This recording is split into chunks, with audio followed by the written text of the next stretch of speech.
Welcome to Ambient Discourses, conversations with musicians and composers who create musical experiences and sonic landscapes. My guest on the program is ILUITEQ, an ambient music project founded by Sergio Calzoni and Andrea Bellucci, both respected musicians within the Italian experimental ambient scene and with numerous albums in their discography. Our conversation traversed numerous topics, including the challenge of collaboration, what shapes us and influences our expressions, maximizing your creativity, and many other interesting topics that I think you might find enlightening. I find it to be a wonderful experience learning new perspectives from others. So let's do just that.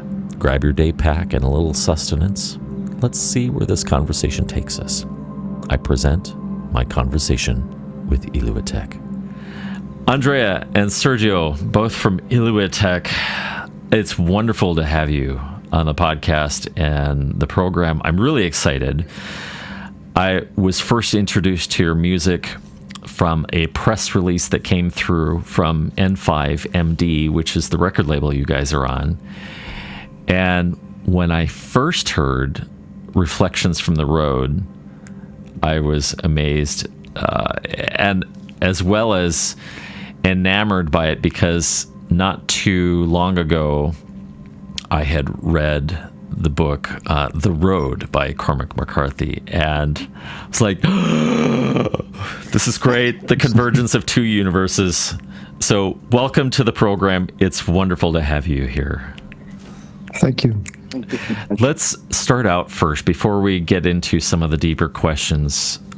Tell me about your musical background and how you both individually got started as musicians, and then how you guys met and started collaborating together. Okay. Do you want me to start, Andrea? Yeah. Okay. Yeah, well, musically speaking, I started my journey many years ago. I was more or less 8-9 years old. I started playing music because my grandfather was playing instruments, and so it forced me somehow to start taking music lessons. And after a while, I started to enjoy this kind of experience of learning music, also because I discovered electronic music, and so it opened a lot of new opportunities, musically speaking. And so I bought my first synthesizers. I was around 15 years old, more or less. So I started recording demo tapes, and I got involved very much in the dark wave music scene of the end of the 80s. And basically I just started recording music, and I had the support of a singer who was singing parts, and we made several demo tapes. But then I felt the urge to discover new music territories, let's say. So I started a more rock band with a lot of electronic elements, playing some sort of trip-hop music, and the years passed, and then I got more and more interested in ambient music, and so I started this kind of project called Organon, that is my solo project. And through Organon, I had the possibility to meet Andrea, who got in touch with me via Facebook. So sometimes social networks are also useful. Yes, sometimes. Yeah. And Andrea proposed to me to start working together in a common collaborative project. And so this was the starting of ILUITEQ, more or less in 2017. And the following year, we released our first album, Soundtracks for Winter Departures. And after this album, we got in touch with N5MD, with this kind of long-term contract that we have with Mike, our label manager. And so basically here we are. And how did you get started, Andrea? Well, I started music, played piano at 11 years. And I studied classical studies, and then the first experience with some bands here in my hometown. But the first kick I got is during the 80s when electronic music came out. So I fell in love with synthesizers, drum machines, and stuff like this. And in the first 90s, I started to work in studio with house and techno band and techno project. So it's my background, basically. So after that, I started to compose some records, to write some music different from techno or house or commercial stuff. And I've recorded and released several albums under various names from in Italy with a label named Minus Abens in 1994. My first project called Red Sector A. And after that, a dark ambient project named Subterraneances with Relapse Release Entertainment, an American label.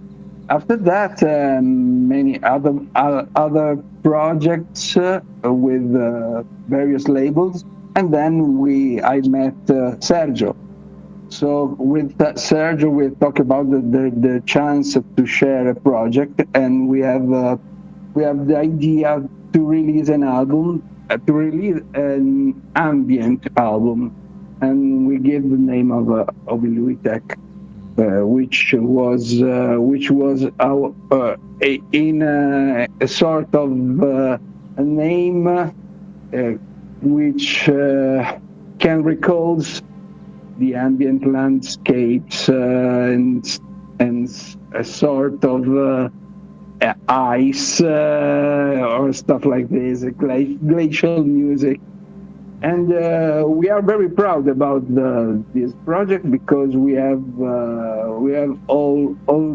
already had good reviews. Some people talk about our project with beautiful terms. So we have the willingness to go further and compose different albums. So, but I'm very proud of, thanks for recall about this latest one, Reflections from the Road. For me, it's our best release. It shows it.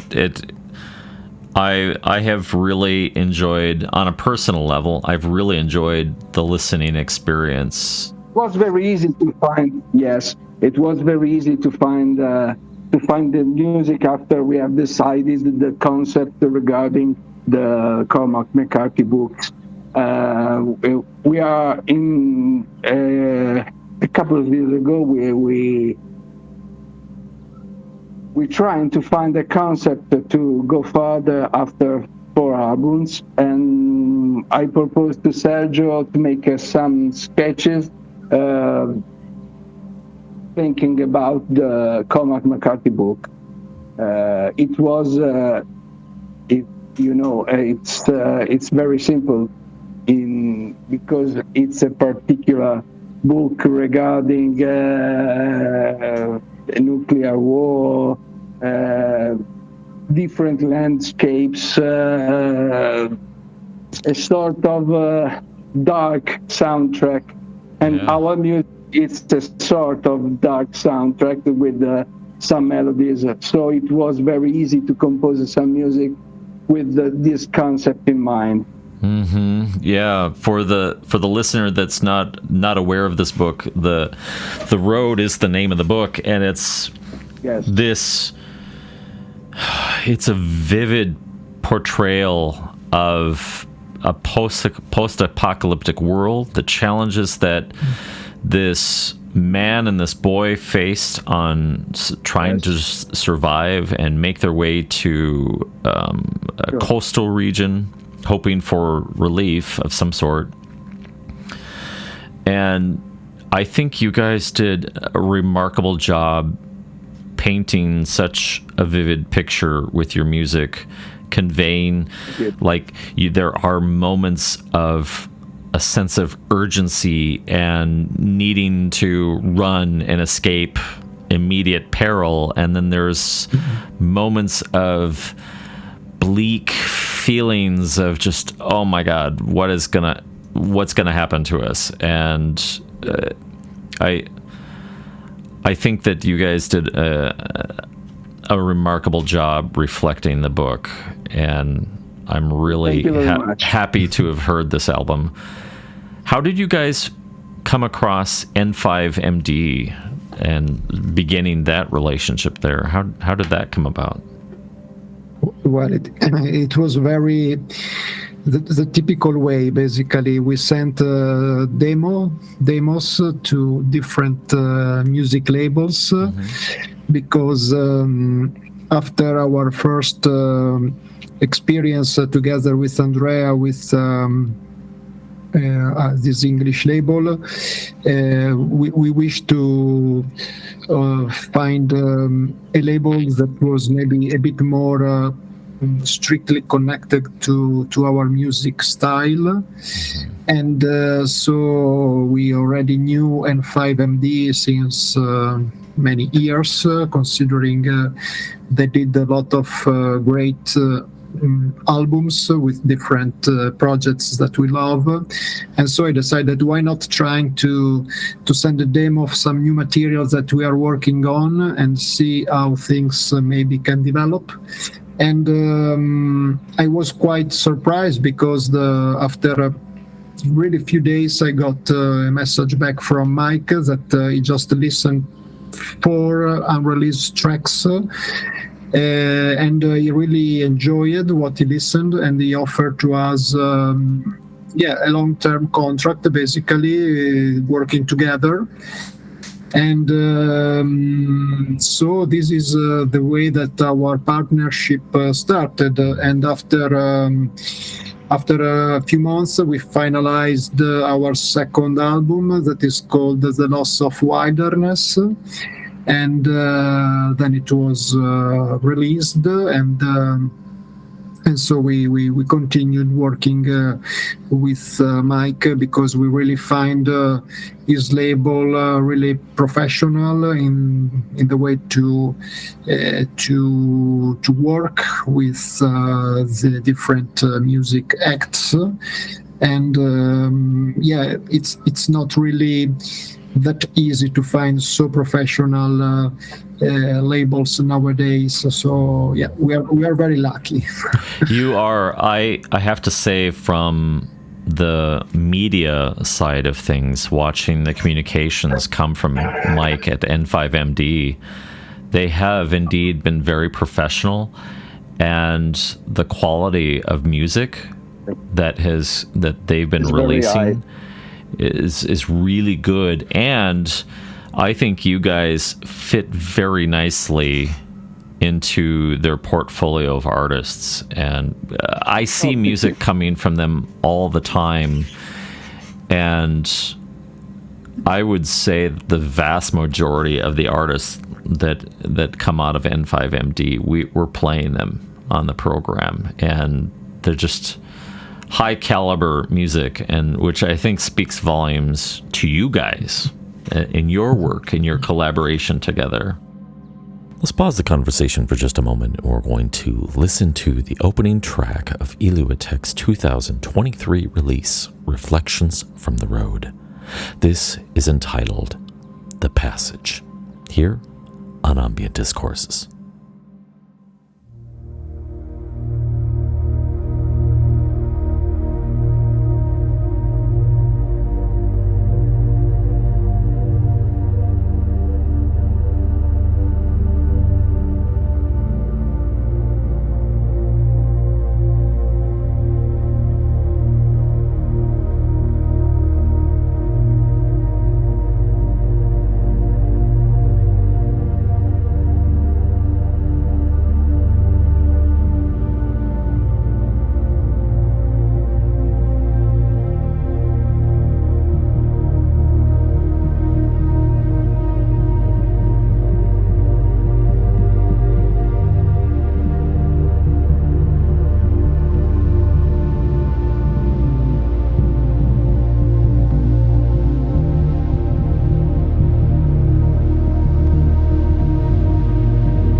As you guys started working with each other, what were some of the challenges that you encountered in collaborating, and how did you overcome them?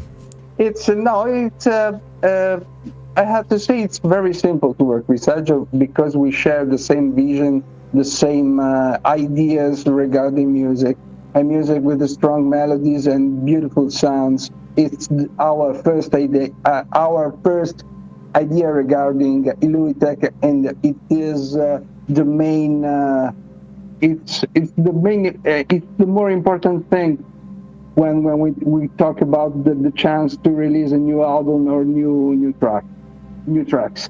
So the challenge is to work together, but to respect some areas. For example, if Sergio doing some melodies, writes some melodies, and he send me the files to work on. I try to find something different from his work, and not to overlap my ideas. Yes, exactly. Not to overlap his ideas. So, for example, yeah. That I find that to be a challenge. We have yes. The challenge is to have to complete a track, trying to understand and to dig, which is the idea of each other. So after 5 albums, we are very, very close in ideas. So we can work constantly and very fast when one of us has a new idea. So it is very simple nowadays. Yeah, you guys, it sounds like you have developed a vocabulary to be able to right to be able to have more concrete understanding. Yes, because we have the same equipment and we play the same instruments, so we knew each other with very well. So it is very simple and easy to work with Sergio, and I think Sergio shared the same idea. Yeah, absolutely. I agree with what Andrea is saying. And I think, yes, another thing that really connects me and Andrea together is probably a common background in different music that we listen together we listened in the past.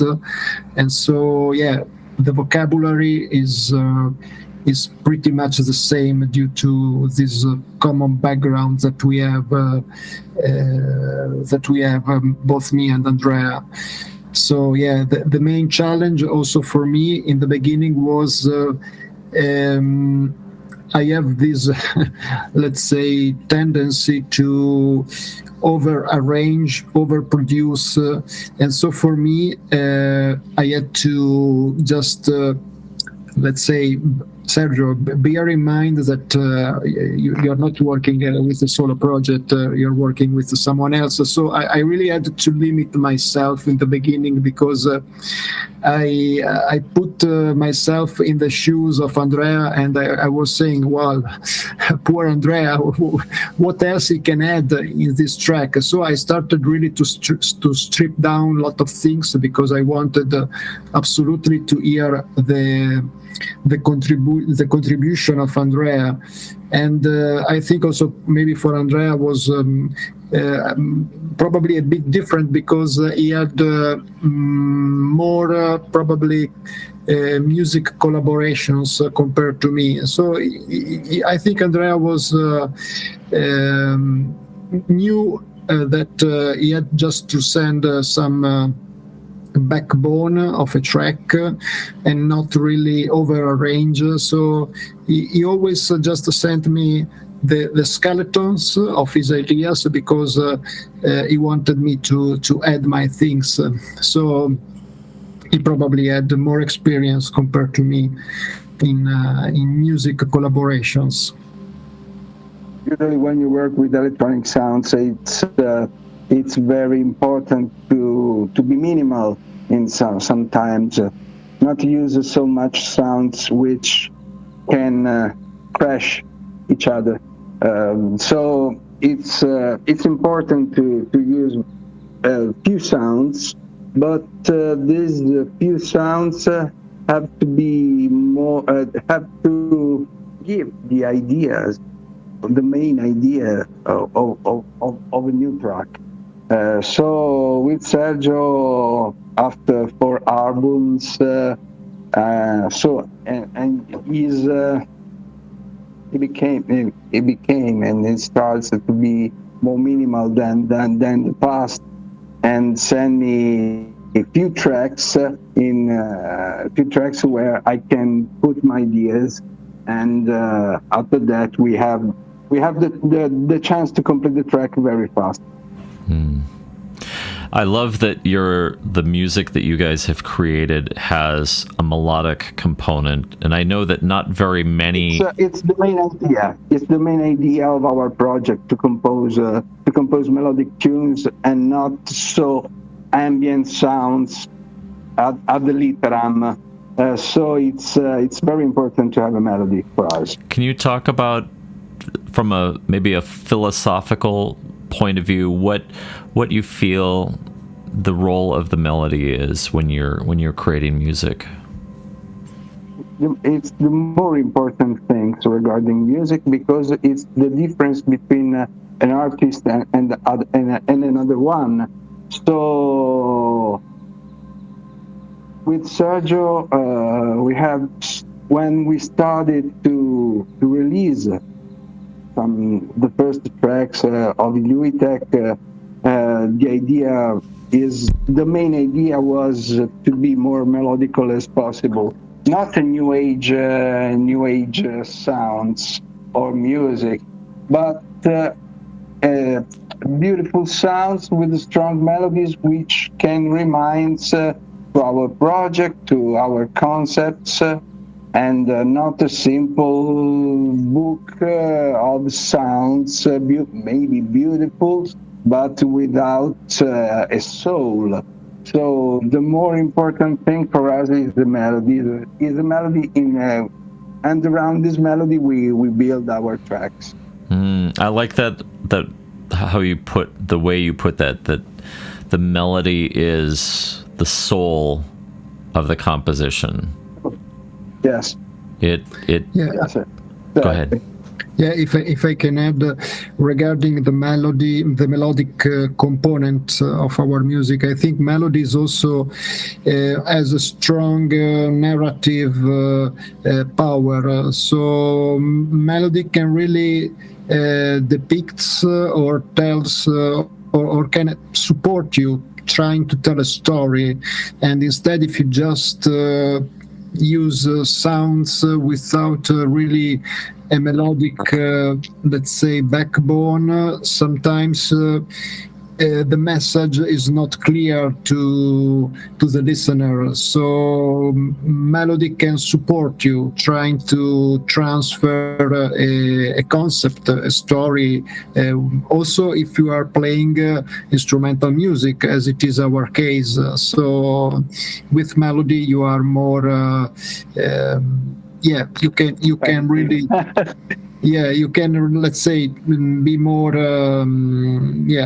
strong with the messages that you want to transfer.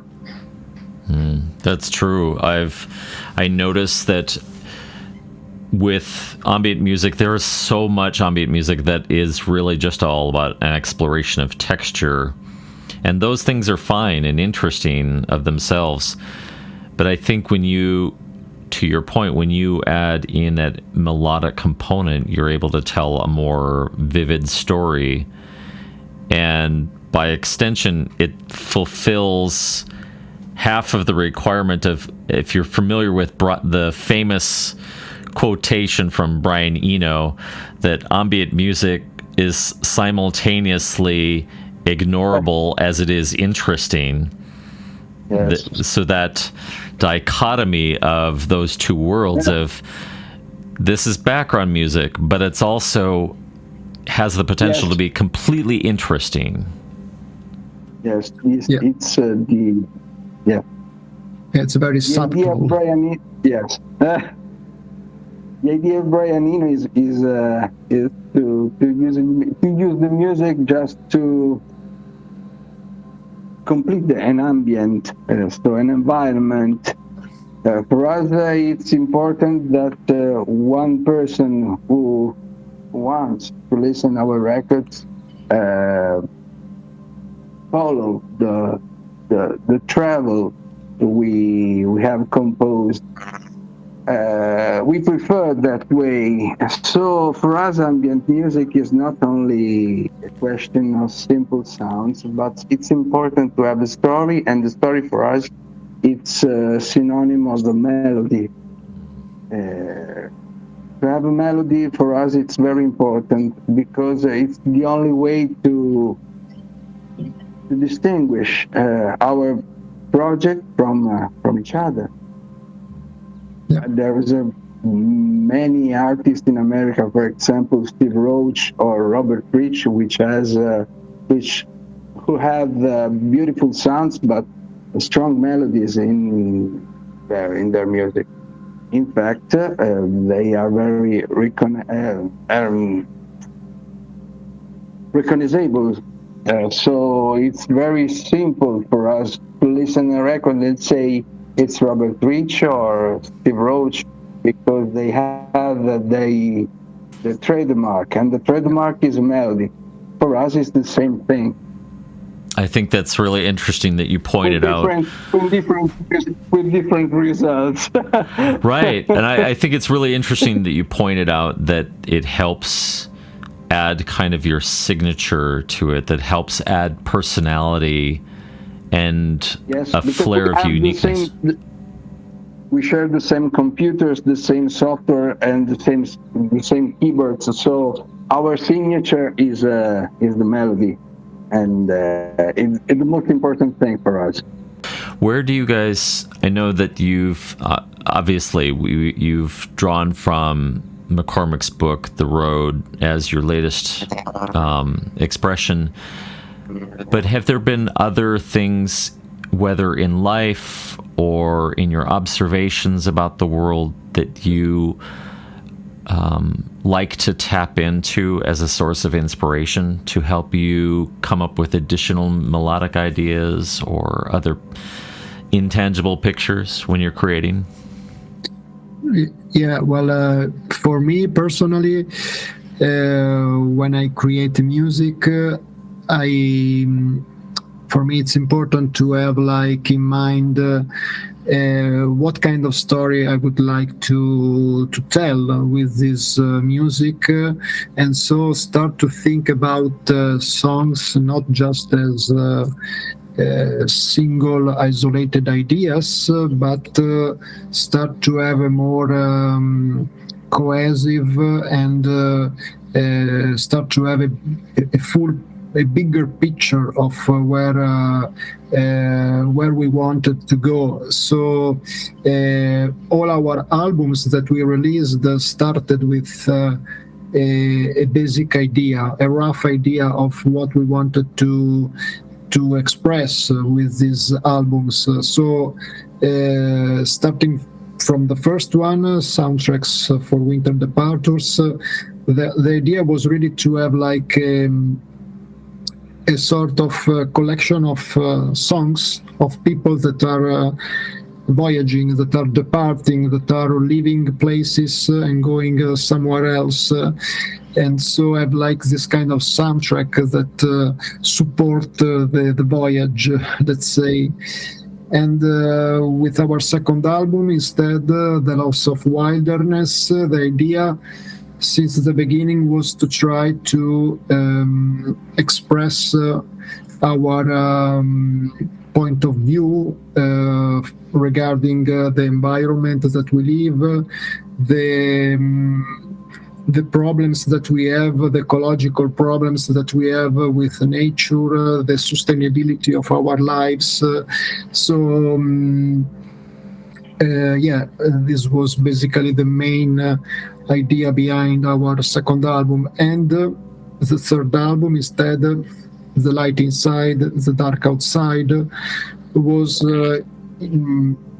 let's say, even though we didn't want, but was really connected to the experience that we all lived in the world regarding the pandemic. So this kind of situation where you were basically in lockdown, you were closed in your house, and you had to find in a way or in another a light inside the house, inside yourself, while outside was totally dark, because we were living really a terrible experience where we didn't know really what was going on. And so, the album was inspired by this kind of situations that we human beings had to live. And then we are basically with the follow-up that was Reflections from the Road, so inspired by the book of Cormac McCarthy. And the idea was, I have to thank Andrea, because he really had this idea in mind to try to make music inspired by this book. That I read it for the first time when Andrea just proposed to me to do a record inspired by this novel, and so it was the first time for me to write music inspired by a story, a book already published, and it was quite exciting. Yeah. I've got another track here from this dystopian masterpiece by ILUITEQ. It comes from their album Reflections on the Road, and this is entitled In Danger, here on Ambient Discourses.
So in addition to, you've drawn observations from things that are going on in the world, plus the Cormac McCarthy book, of course, how has your music and your musical voice, so to speak, been shaped and informed by maybe the culture around you guys and your homeland? How has that kind of shaped you as a musician and influenced you? For me, my hometown or the ambient where I live is not so influential regarding my music. I prefer to compose music thinking about a concept, a book, in the case of Cormac McCarthy, but I think it's not so much important where you live. If you're a composer or a musician, for me, okay, there's a person which are very touched by the environment or the place where they live, but for me it's not so important. I don't know about Sergio, but I think let's say Sergio, your idea? Well, yeah. Well, also for me, sometimes I cannot really have the feeling that the place where I live has so many things that really inspire my creativity. But I think it's something more like subliminal in a way. So it's something that is just underneath my conscience, that probably the place where I live, in a way or in another, it inspires my way, my approach to music. And for me, because I live we live in two different cities, me and Andrea. I live close to Bologna, in a place called Ferrara, and it's really a flat area where there is nothing else than just flat land. And what probably I think really inspires me of my place is the autumn and winter time, because it becomes very foggy in my area, and I think that this fog, in a way or in another, creates a strange feeling when you are outside. It seems like being just in another planet sometimes. Mm-hmm. It seems you're not really in the same place as during summertime or during spring. And yeah, I think it helps probably this in this period of the year, so autumn and winter, to be inspired, to be creative, because you are a bit forced to stay at home because there are not so many things happening outside your house. And so it gives you the time also to just slow down, to start reflecting, to start thinking about creative things to do, and not just hanging around, going in holidays, or just going outside. So yeah, I think for this particular thing, my area, my land, it inspires me probably in my creativity. Have there some musicians that I've talked to point to different practices or disciplines in their life that have contributed to their creativity or contributed to the music that they express themselves with, and some even refer to the process of creating music as even an extension of their meditation practice or their spirituality, whereas others, they find themselves more from a mechanical or mathematical or scientific approach to music composition. Where do the two of you find yourself on that continuum? And maybe we'll start out with you, Andrea. In the middle, I think. It's mechanical and metaphysical. The music is not, for me, it's very simple to compose because I'm focused on the track. I'm just writing or the sound which or the sounds which Sergio gives to me. So it's when I start making music, I'm focused on the track and I start to compose, trying different sounds, trying different instruments, but it's not so metaphysical or mechanical. Maybe more mechanical because after so many years, I've developed a particular way to work. So for me, it's more simple to make music nowadays than 20 years ago because I have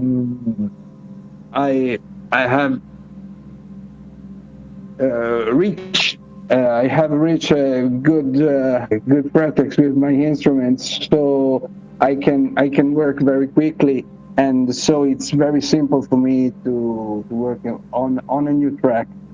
We have so many sounds, and usually I know where I have to beat to compose a new track, so I can find the right instrument and right sound very quickly.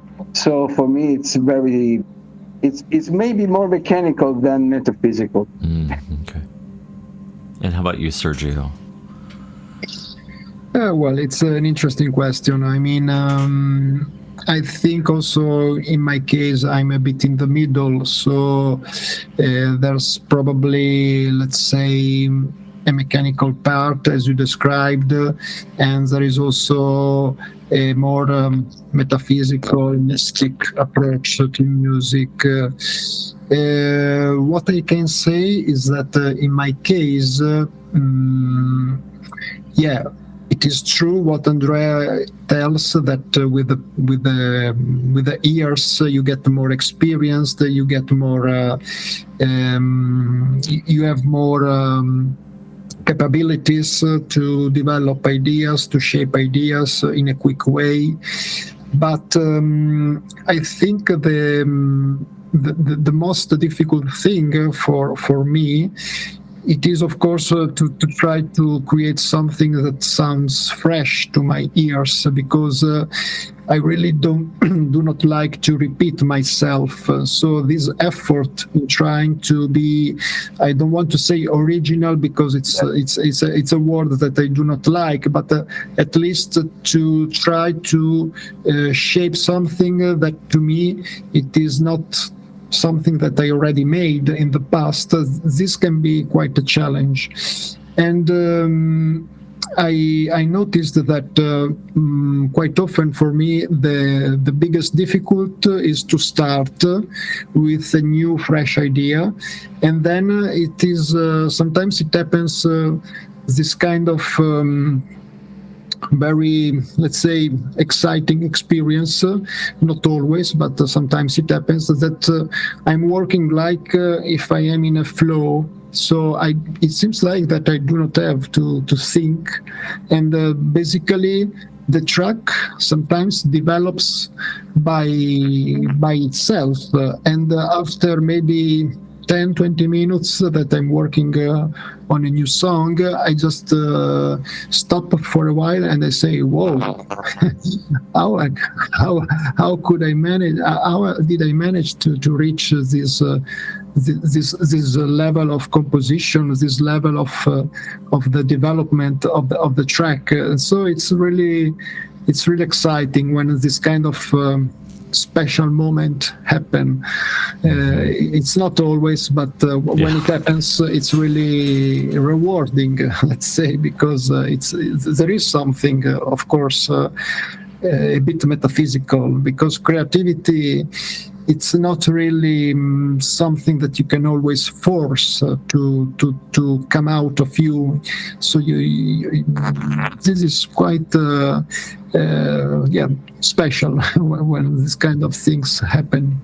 I've heard some musicians describe it as those type of moments as being a vessel and not so much the creator, and that it's really being open to whatever it is. It could be the cosmos, it could be just inspiration on a basic level, but do you feel that kind of resonates with you too, that you feel more like a vessel at times? Yeah, sometimes I think so. Yeah, it is something that I quite rely as a description. That's why we try to find a concept for every album, because it's more easy for us to compose with some images in our mind. For example, when I proposed to Sergio to use the Cormac McCarthy book, he composed 5 or 6 tracks in a few days. So it's very important for us to have a concept or a global idea of a project to compose. It's quite easy for us to find the right key to write music. Yeah, right, because you're establishing the language or the framework or the context, and you're giving your project boundaries to work within, and that in itself, by establishing those boundaries of your project, gives you more creative freedom. Yes, it's very important to have some boundaries. Scusa Sergio, vai.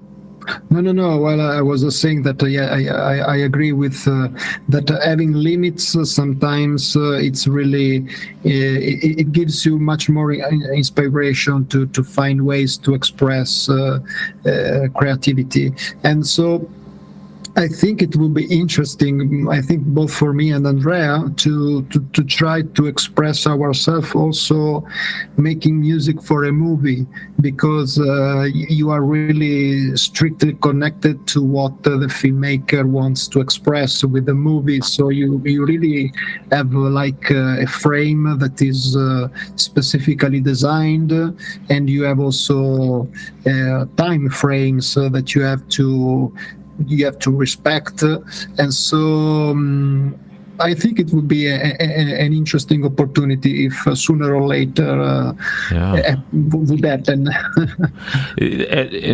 I think that would be interesting. There was a few weeks ago, I had a conversation with an Icelandic composer. His name is Håkani Egilsson.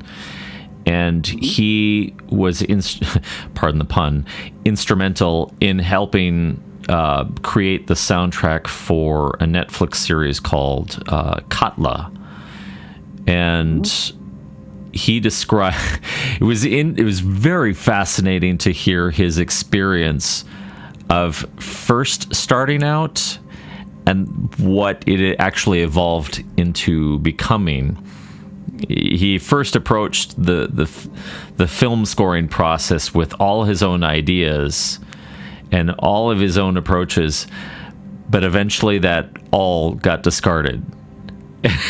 And the director's like, no, this is the image.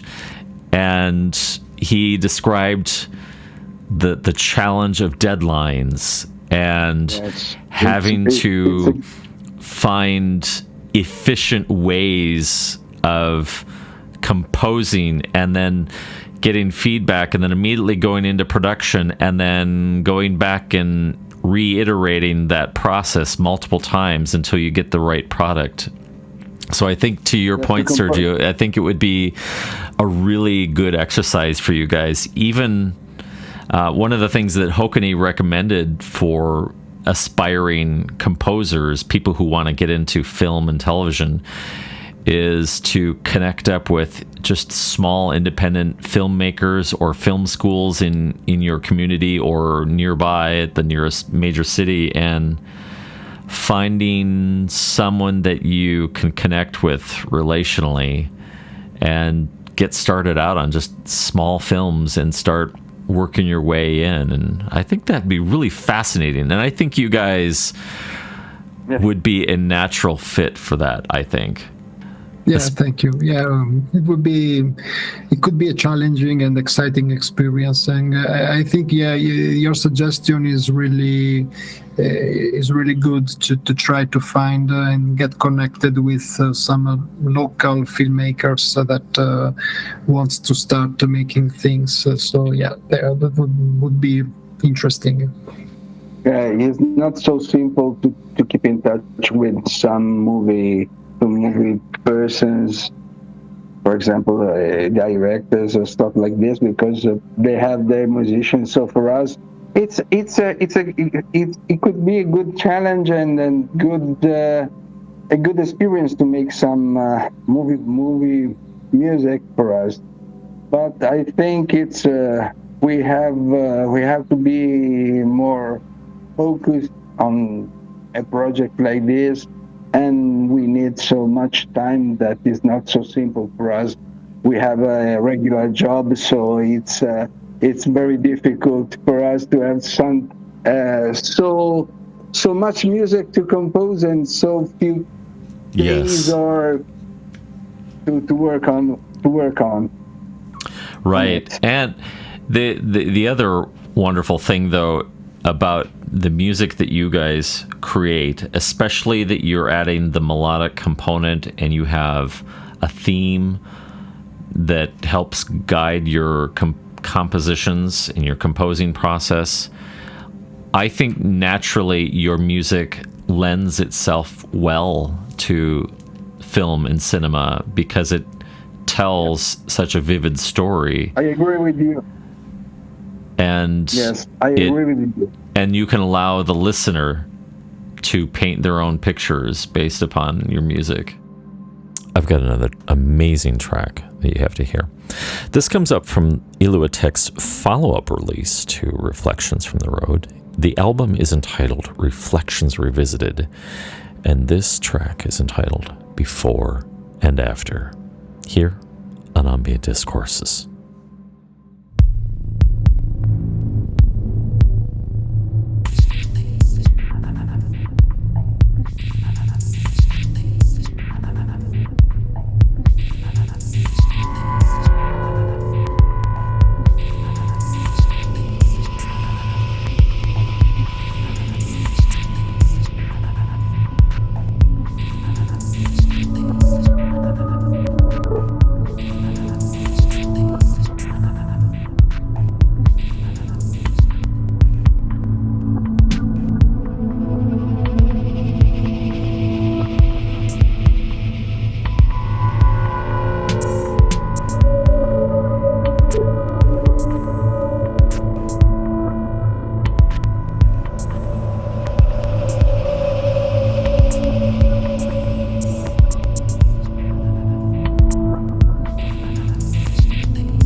what sort of musical influences have shaped you both as creators? Were there particular artists, albums, or songs that really had a strong effect on you, whether growing up or even recently? What have been some really strong influences for you musically?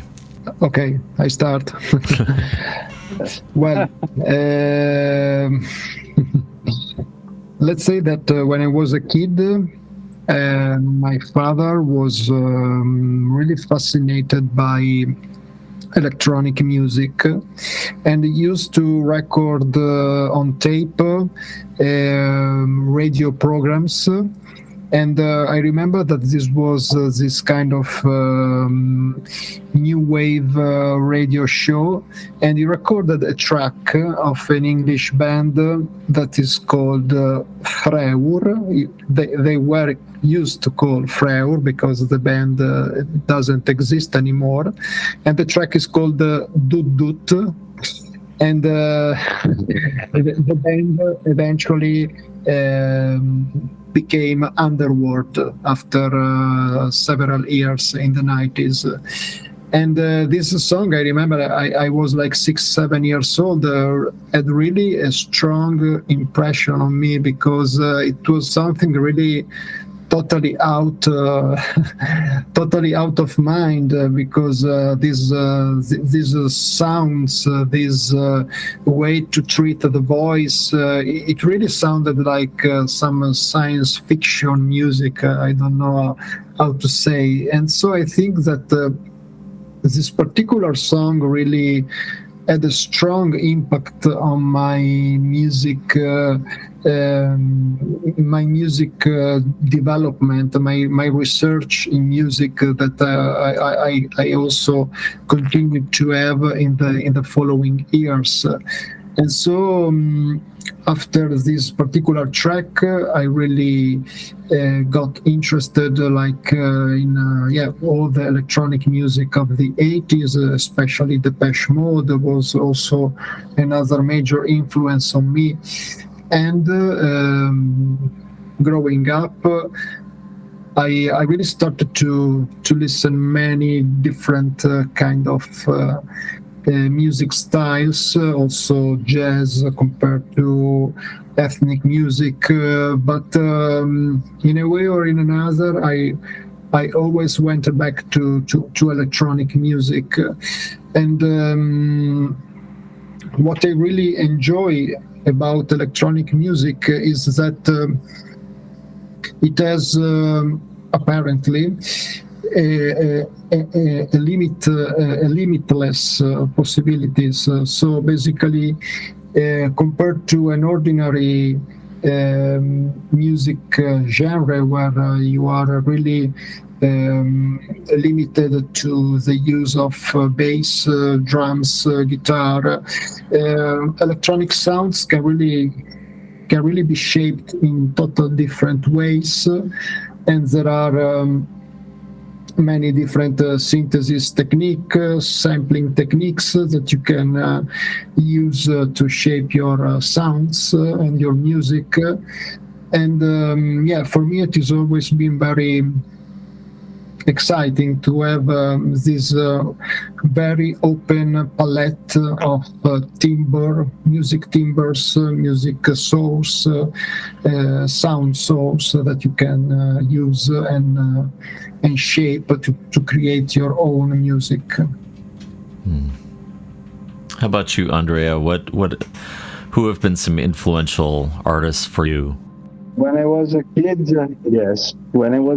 I think the most influential artists were Tangerine Dream or Jean-Michel Jarre, for sure. After that, during the New Wave period in the 80s, Depeche Mode, Ultravox, and stuff like this, Psychedelic Fuzz, and stuff like this. In the 90s, when I listened the first time the Euphorb album by The Orb, I was very impressed by the use of the sounds, the samples. So I started following this kind of music, and after so many years, I'm nowadays I'm always a fan of this kind of this kind of things. Brian Eno for sure, Robert Fripp, and stuff like this, and some Nordic artists, for example, Biosphere, or maybe more techno artists, just like ILUITEQ or Underworld, Orbital. These artists are my main influence for sure, and Steve Roach for sure. Yep. Because, Steve Roach, yes. Yeah, of course. I find one of the challenges of electronic music is how to introduce a sense of timelessness to it, because it can pretty easily become, a composition can easily become dated by the use of certain sounds. Do you feel that there are certain aspects of electronic music that help make something more timeless? The melody. The melody. The melody for us is the more important things. Just we talking about the chance of using the more useful sounds or keyboards or synthesizers or software, but there are so many records after a couple of years that sound dated, but are fantastic, but are dated. And some old records, for example, Apollo by Brian Eno, it's one of the beautiful records I ever heard. And after 40 years, it sound fresh, because there are some in these records, there are some good and strong ideas. And for us, it's in our little project, we have the same idea: find the strong melody, strong ideas which can survive in the future. So we try to do our best, and that's why we have focused our music and think about melody more than other bands.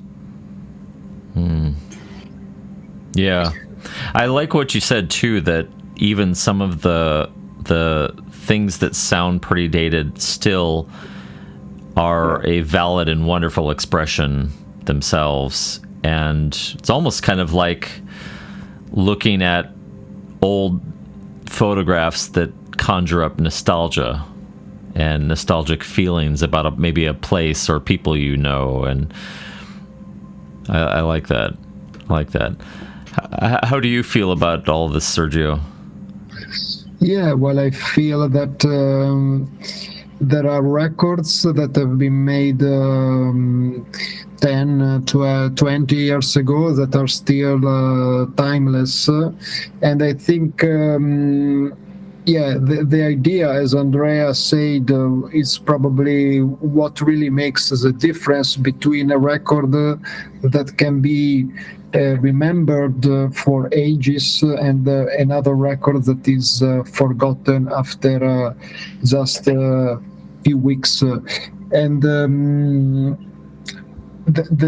I think that the biggest challenge for people who try to make music is to just be able to spread a message that can be, in a way, that can be universal, so that basically all people can be connected to this kind of music idea. And so that is really something that makes a big difference, a huge difference between music that can be remembered for many, many years and music that instead just disappears quickly. And so it's of course absolutely not easy to be able to be so universally recognized. But I think the majority of the music that we continue to hear, that is really maybe all the music of the 70s or of the 80s, probably managed in a way or in another to have this kind of universal hook that you can continue to rely on, and that can continue and can continue to be appealing also to the new generations. I've got one more track that I want you to hear from ILUITEQ's brand new album, Reflections Revisited. This is Long Way, New Home, the Miktek remix, here on Ambient Discourses.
switching topics and starting to wind down the interview, I've got a couple last questions. And the first one is, I'm curious about what are some of the hard lessons that you have learned as an artist, or even as a human being, that have been instrumental in helping you on your journey?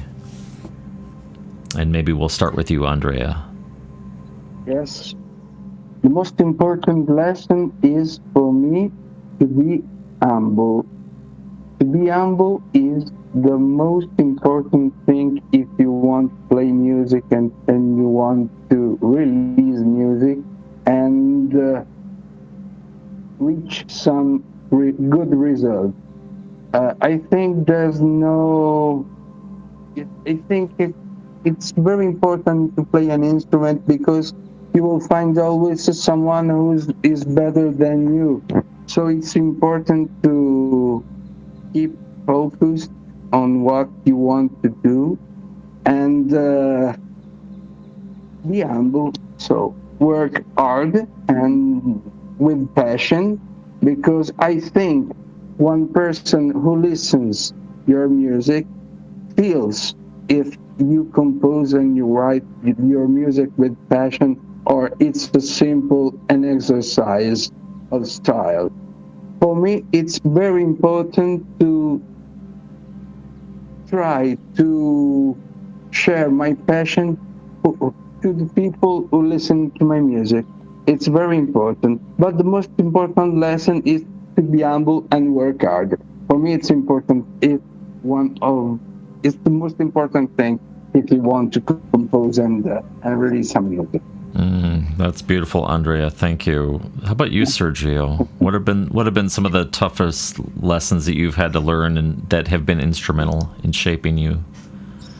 Well, probably one of the most important lessons I learned is to try to just follow my heart and do not really mind to what is in fashion in a specific moment, talking about the music industry, and just avoiding to imitate or copy somebody else's music styles, and just try as much as possible to be true to myself, to be true towards my inner being, and basically following really my heart as much as possible. I think it is really what I learned during all these years, especially when I was younger. I probably tried to follow somebody else music approach, and I found it really to be a waste of time and a failure, because as Andrea said, the listeners can really understand if the music you made was done with passion, was done with a true creative effort, or instead it was just a copy-paste of something else already made. So this is probably the biggest lesson that I learned. Yeah, those are good. I think that's information that I think would be really helpful for people to approach music with humility and lowering the ego and coming at it with authenticity. Robert Rich said a wonderful thing when I talked to him once. He said that the most universally relatable music is going to be the type of music that comes from the deep spaces within you. And by extension, that genuine expression from yourself becomes the most universally relatable music. And yes. I think you guys do that, because your music paints really vivid pictures in my mind, and I think it really is captivating, and it carries the listener on a journey that that they couldn't have otherwise without your music. Yeah. And to that end, I'm just really honored and humbled, and it's just been an absolute treat to hear your music. And by the way, thank you so much for sending along Reflections Revisited. It's you. great to just see that story continue to unfold in different ways. And one last question for each of you. It's more so not so much a question than it is thinking about all of the aspiring musicians who are just starting out on their journey, and you both have your own respective timelines and experiences and even some shared experiences. If you had one piece of advice for newer musicians, what would that be? And we'll start with you, Andrea. For the new musicians, it's learn music for first, study an instrument with passion, and then try to be unique. Try to compose what you feel from your deep of your heart. It's the only thing we can do, because we have released in the world so much music in this 50, 60, 70 years. So so far there's no new ideas at all. So it's important to know the lesson from the past, understand the ideas which carry the music now in these days, and work so hard and with passion. It's the more important thing. How about you, Sergio? So many musicians. Nowadays, I have to say, it's very simple to compose, because we have the software, we have the computers, and we have the social media. We can use them to share our ideas, but there's so much music outside, and it's not so simple to reach someone who has a label or whatever and release it. So it's important to work hard and try to be try to be personal, to use the whole personality and the skills to try and compose in different ways. For the younger musicians can work and have so many possibilities, but they have to work hard. Mm-hmm. Yep, work hard, for sure. Be humble, try new things. Yep, yes. It's really good. Sergio, how about you? Yeah, well, I agree in what Andrea is saying, and I think I would like to add that nowadays we are all experiencing an overwhelming amount of music that is released every day. And my advice to anybody who wants to start making music, because he needs to release music created by himself, is just release music that you really feel a connection to this music that you made, and just release music when you think that you have something to express, something authentic that you want to express towards an audience. Do not just release music because if you just disappear for 8-9 months from Spotify or from the social networks, then nobody will remember you. I think this is really a wrong approach that quite often I hear from the youngest generations. I think it is really important to just release music when you think the product that you want to release it has a strong appeal, it has a message, it has authenticity, and so only in this moment I think you can really release the music. Thank you so much. That's 20 years or 30 years of music, it's always a departure. There's no bottom line. So it's very important to think this way. So it's every song. It's a start. There's no moment where you can feel a bottom line, because there's no finish line. It's always a voyage. It's a timeless voyage. So it's important to think this way, and you will have some results for sure. Well, very sage words of advice. I thank you guys so much for your time. I really appreciate you both as individuals, as creators. I love your music genuinely, and it's just been fun to play it on the program, and I know other people have really been enjoying it too. And to that end, thank you, my friends, for your time, and it's just wonderful to meet you both. And it was a pleasure. Thank you so much. Thank you. Thanks. Well, what another amazing conversation in the bag. My thanks goes out to Sergio and Andrea.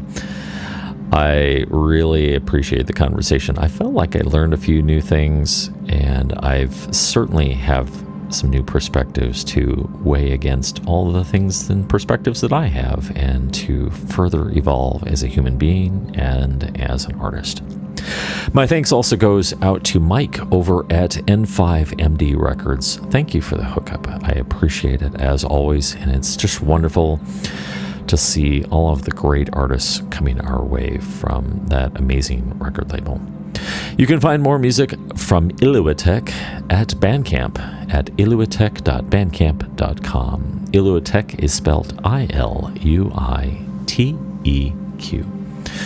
Thank you so much, my friends, for tuning into Ambient Discourses, conversations with musicians and composers who create musical experiences and sonic landscapes. Until next time, I'll see you later.